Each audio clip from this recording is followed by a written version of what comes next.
Sabi ni I Love RT, last time tinanggal si Senator Zubiri sa pagka-SP dahil sa pagbuhay about the PIDEA cases. Pwede din bang tanggalin si Escudero kasi andun siya sa entourahe at may involvement ng cocaine? Ngayon, pwede naman po. Pero sino ba ang nagtatanggal pagka Senate President? Sino ba ang bumoboto sa kanila? Hindi ba mga miyembro o mga kasapit sa yung mga senador? So if BBM is no longer around, Lam has no right na mag-utos ng kung ano-ano sa... Okay, ganito yan, ha? Whatever right she has is what we call a derivative right. Dahil pinapayagan siya ng presidente. So if there's no president na pwedeng pumayag, then wala siyang derivative right.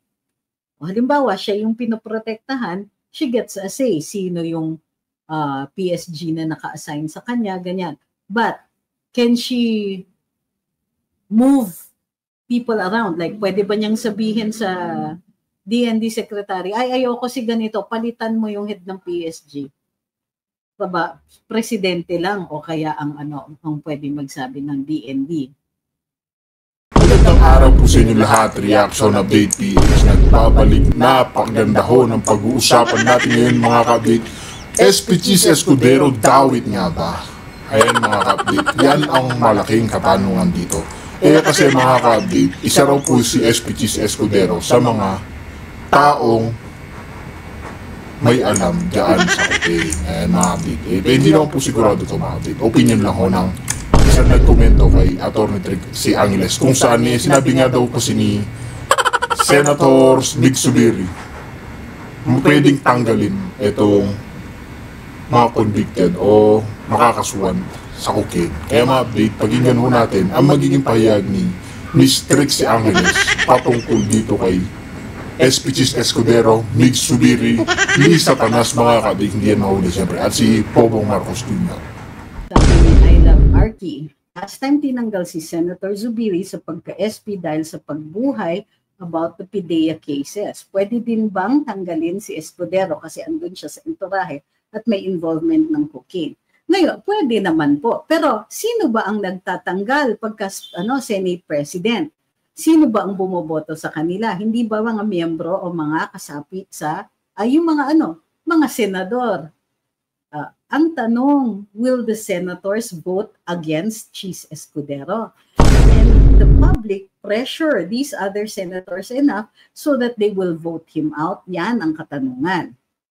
Pwede kung maingay talaga ang kontrobersiya, baka mahiya yung ibang mga officials who are allegedly involved. Again, I will underscore, hindi tayo pa sure kung totoo o hindi ang mga alegasyon dito. However, it is sufficient na yun nga, halimbawa, ito may dokumento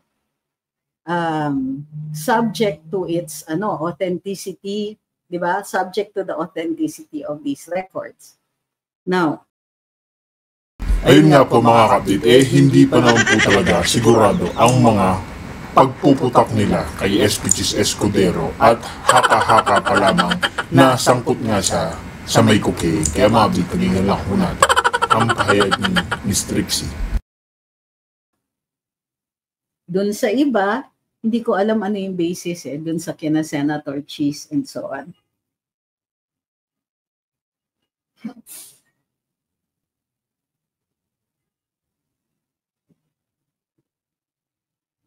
Tatlong kasama. Hindi ba yung binasa ko na ngayon? Uy, bakit niyo naman ako tinatanong kung may press con si Auntie Claire? Hindi na po ako miyembro ng PCO. Bakit ko naman malalaman yan? Ako ang tingin ko hindi na, kasi late na. Normally kasi, ang press briefings is from between 11 o'clock to 1 or 2 o'clock. Nung ako para makaabot sa deadlines ng mga broadsheet. So, malabong mag-press con ngayong araw kasi late na, nung oras na, 3:22 na.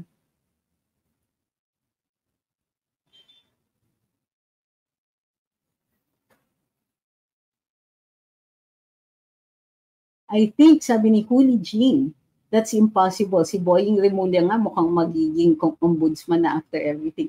Ano po yung impossible? Para mas ma-discuss natin. Sabi ni J. Larry, pwede ba ipawarrant ng US mga kasama na OD yung victim? Magwa-warrant lang kung mayroong probable cause. So titignan pa yan. Or at least mayroong reasonable suspicion para may patawag sila for questioning. So it will really depend kasi ang ano niyan ang magde-decide niyan yung parang yung fiscal nila, yung attorney general or yung yung district attorney.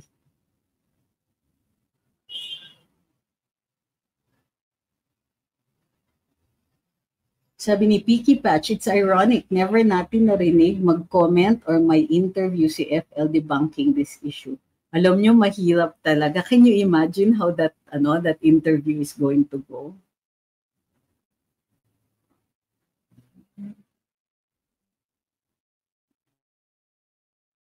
Sabi ni Andy, sana iparehab ni Sen Aimee o ipa-hair follicle drug test niya dahil delikado na po ang Pilipinas sa mag-asawang mga to. Naintindihan ko po yung sentimento ninyo. Bagsak ekonomiya, mauubos na po laman ng kaban ng bayan sa BBM admin sa cancer and corruption.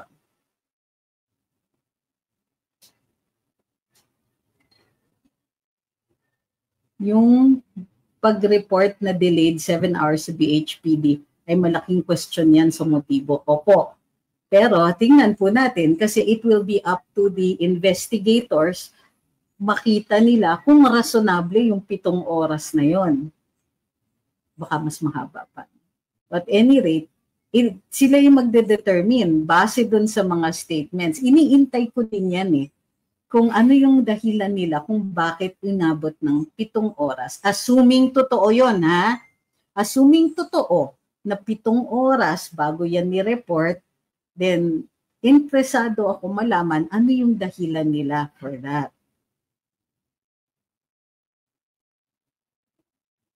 So, ito yung tanong ko sa inyo. Di ba nakakaasar to?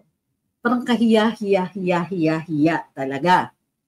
It's so embarrassing. Sa totoo lang, may pagkakataon sila dito for them to come out strong. Oh, mag-statement si First Lady, siya mismo. Sabihin niya, it was an unfortunate incident. Ganyan. Pero the more that they hide, the more reason we have to demand, hoy, magsalita kayo. Anong nangyari dyan? Kayo ba ay may, is this something that you're used to? Andun ka sa isang kwarto na ayon dun sa police report ay mayroong nakakalat na pinagbabawal na gamot. Normal ba ito para sa'yo? Nakita mo may ganyan na droga, nagstay ka pa?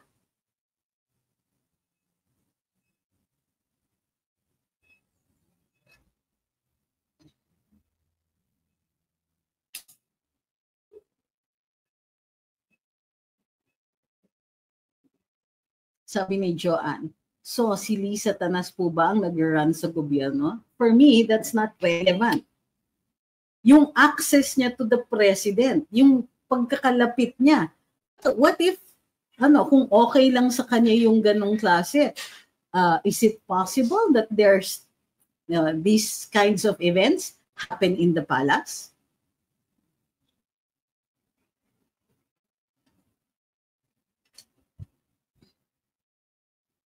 Alam nyo, hindi pa ba obvious? Sabi ni Master Knight, bakit wala sa local media? I think this should be obvious by now. Tinanggalan ng prangkisa ang SMNI, nagsasabi sila ng totoo. Sa tingin ninyo, pag nagsabi ng totoo, ang media natin, hindi biglang malilitaw na mayroon silang violation ng prangkisa nila at matulad sila sa SMNI?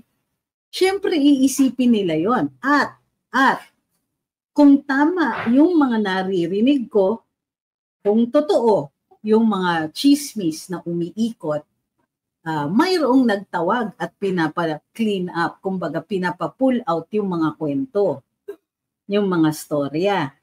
So wag na kayong magulat, gawain nila ito. Nung tinanggalan nila ng prangkisa ang SMNI, alam na mayroong mga storya na gusto nilang patayin.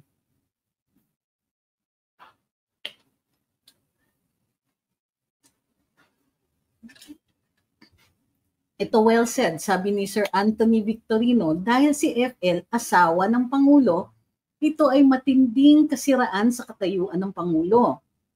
Droga pa ang isang faktor ng insidenteng ito ay malaking iskandalo at sabit para pati bansa sa pangyayari sa LA. Correct.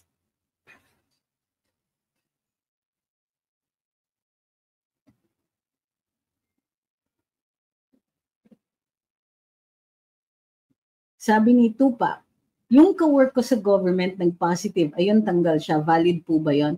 I'm sure bago siya tinanggal, may binigyan siya ng pagkakataon mag-explain. At pwede rin siyang humingi ng panibagong testing. So, kung hindi siya nabigyan ng due process, posible naman sinabihan siya, baka gusto mo mag-resign na lang. Pwede rin po yun. Ang importante, may due process. Kung wala, pwede siyang mag-question dun sa kanyang pagtatanggal. Yes, James, nakita ko, binasa ko kanina, ay yung medical report. Hindi, yung medical report, naglalagay kung yung records ng Beverly Hills Police Department.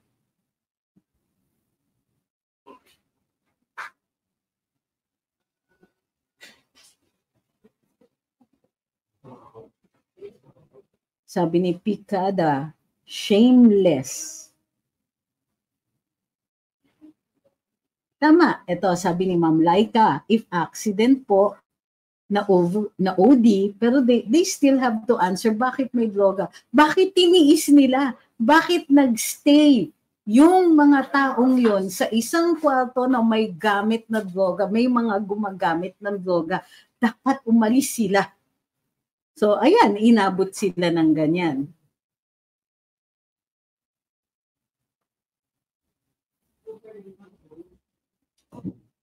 If the victim's family decides not to pursue, ang sa victim's family po, civil usually yan. Pero yung criminal liability, yung gobyerno ng US, yung sistema ng US, yung Department of Justice nila, yun ang nagpupursige ng investigasyon. The family will have to accept no matter what. Magkakaroon talaga ng investigasyon. Ayan na nga po, nangyayari na.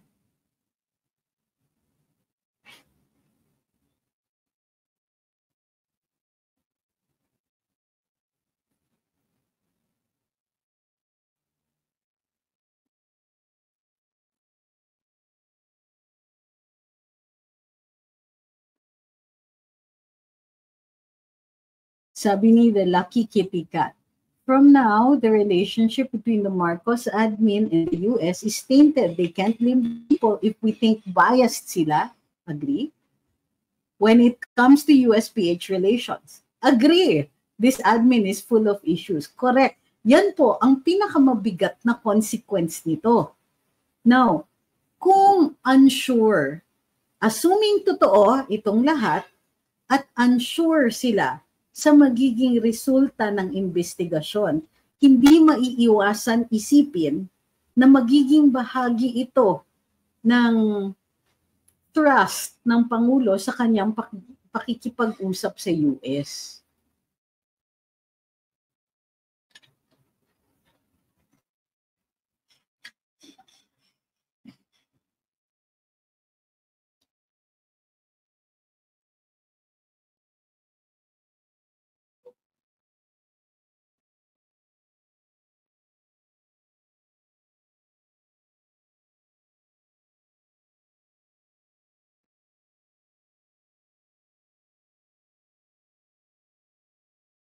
Actually, president siya ng GMA Film. Sabi ni Mons Kimiko, yung VP ng GMA na si Gozon po, kasali sa picture. I think, kailangan pa natin, hindi tayo sure yung konteksto ng picture na yon, ha? Kaya hinay-hinay muna tayo magbintang. Ang maliwanag kasi, si First Lady at may dalawa pang pinangalanan, ay nandun sa na question ng Beverly Hills Police Department kung totoo ang dokumentong ito. Okay? Yung dun sa iba, dahil picture at wala pa tayong konteksto ng picture na yon, hindi pa natin alam kung mayroon silang awareness na may nangyari na gano'n.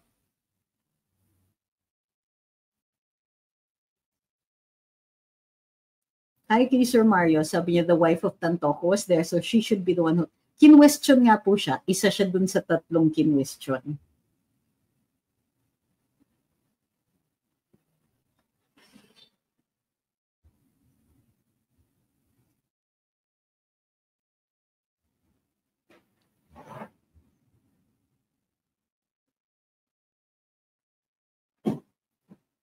Masyado po maraming speculation ito. If true na nandun sa scene ni Paolo ang asawa niya at wala siyang ginawa para ma-save ang asawa, ano po posibleng kaso niya? Well, may negligence or posibleng investigate for possible homicide. Pero, like I said, wala pa po tayong evidence of that. So masyadong speculative na magsabi tayo ng ganito, ganyan, yung mga katulad niyan. Ang maliwanag lang for now is that kinwestiyon yung asawa, si Lisa Marcos at saka si Alexa Miro ng Beverly Hills Police Department. Kung totoo yung records na lumilitaw.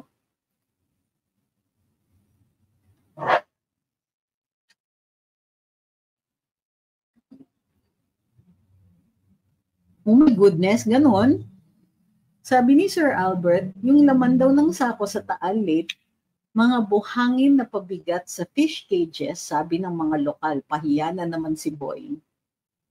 Alam niyo yung mga ganyan, ewan ko ba dito sa mga to. Mabuti naman at imbitado ang media dun sa kanilang pagre-retrieve ng mga sako-sakong ewan, ano? Kaya ngayon, mahihirapan sila na i-twist yan o mag-imbento.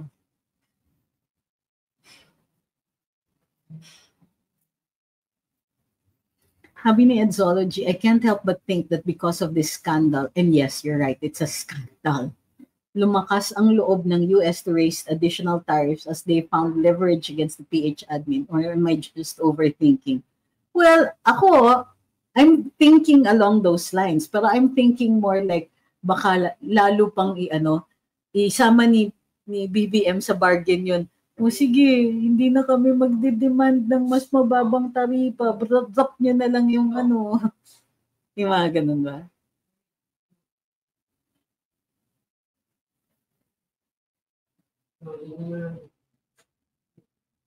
Yun, sabi ni Ma'am Christine, ex-political advisor for German-US relations, Mr. Weidenfeld, says that any nation that refuses to cooperate with the US gets blackmailed by the Secret Service, bullied into submission. Ay, wow. Sabi ni Boogie, pag hindi sumama si FL sa US, alam na, pwede siyang kung official visit ni PBBM sa US, pwede siyang isama, ilagay siya na official member of the entourage. May immunity siya doon.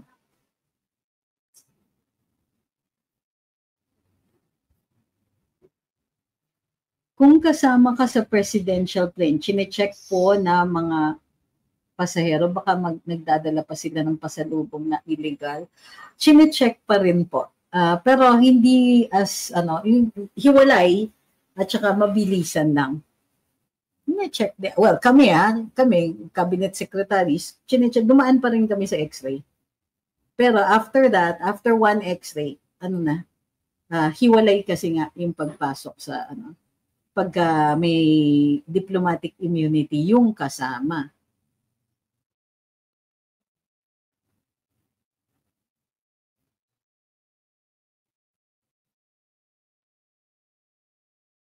Sabi ni Pokito, dala kaya nila yung WPS? Grabe yun, mas malaking skandalo yun. Kung sa bagay, skandalo no matter what. Paano kung may imagine ko, saan sila bumili? Kung totoo, ito, paano sila bumili? Saan sila bumili? Dineliver ba? Di ba? Pwede rin ganun.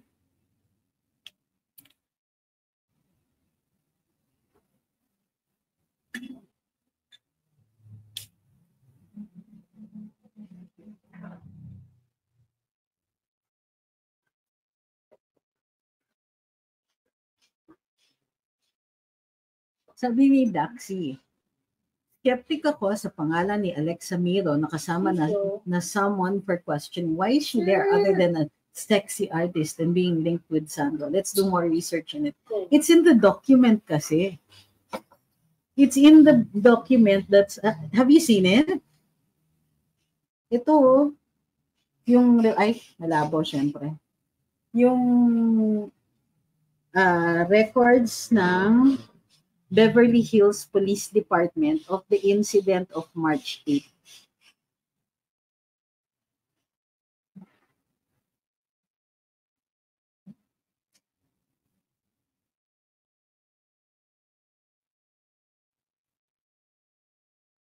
Sabi ni Ma'am Christine, Mr. Weidenfeld expounded it as something like, they lay folders in front of the official and said, so are you with us or is your government willing to be destabilized?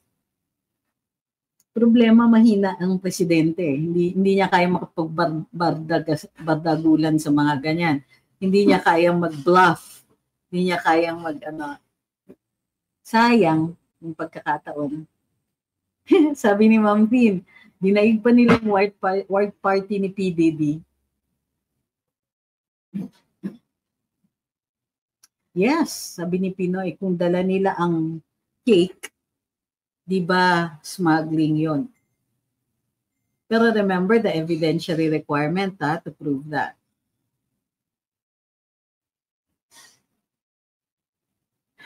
Patatutini says, did not seek immediate medical relief. Could this be obstruction? Uy, magkaiba po ang batas natin. We don't know kung mayroong obstruction na, kung pareho tayo ng definition ng obstruction and so on. Huwag mag-rely dun sa mga TV shows. So, hindi pa natin alam. Kasi, like I said, kailangan well-established muna yung facts dito bago tayo mag-isip kung ano yung magiging charge.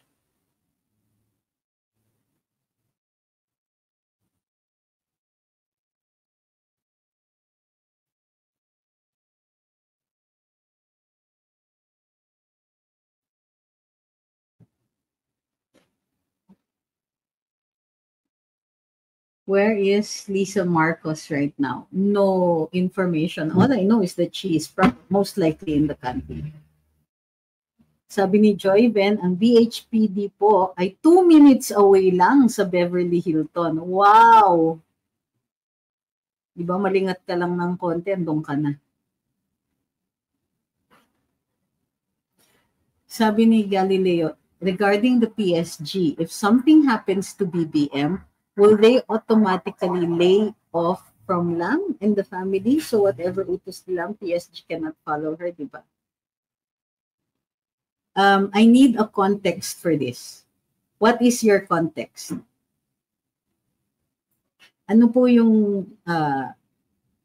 incident that you have in mind?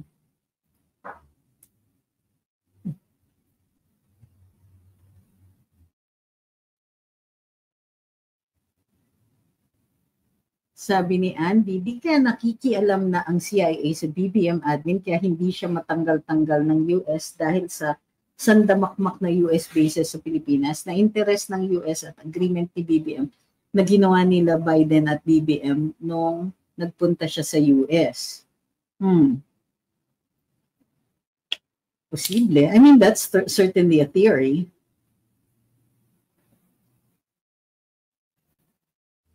Ito, sabi ni FML, obvious na style nila kasi neither admit nor deny but apparently their issues or entanglements reek of lawlessness.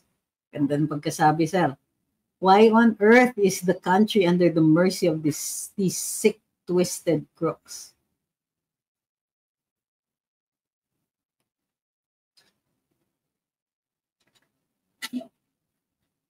Ang problema ko is that ngayon, tinatawan tayo ng 20% tariff ng US government kasi daw may trade deficit. So, ibig sabihin, pag tayo nakiusap at nag-negotiate on the tariff rates, we are not negotiating from a position of strength kung totoo itong skandalo na ito. Diba? Paano magiging, meron tayong gustong lalo na kung sa tingin natin meron talagang ebidensya, may active participation or may negligence dun sa failure to seek medical assistance. Kasi kung meron ganon, gugustuhin ng mga opisyales na mag-negotiate. Kaya lang yun nga, baka i-bring up yon. Di natin alam kung limitado, kukulong nila yung mga issues sa trade deficit o masasama yung mga ganyan.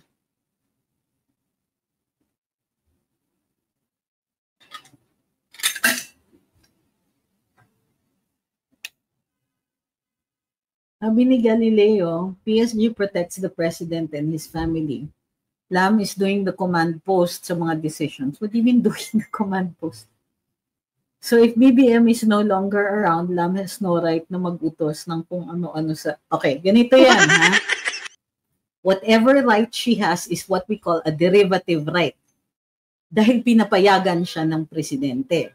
So if there's no president na pwedeng pumayag, then wala siyang derivative right. O halimbawa, siya yung pinoprotektahan, she gets a say sino yung PSG na naka-assign sa kanya, ganyan. But can she move people around? Like, pwede ba niyang sabihin sa DND secretary, ay ayoko si ganito, palitan mo yung head ng PSG. Presidente lang o kaya ang pwede magsabi ng DND.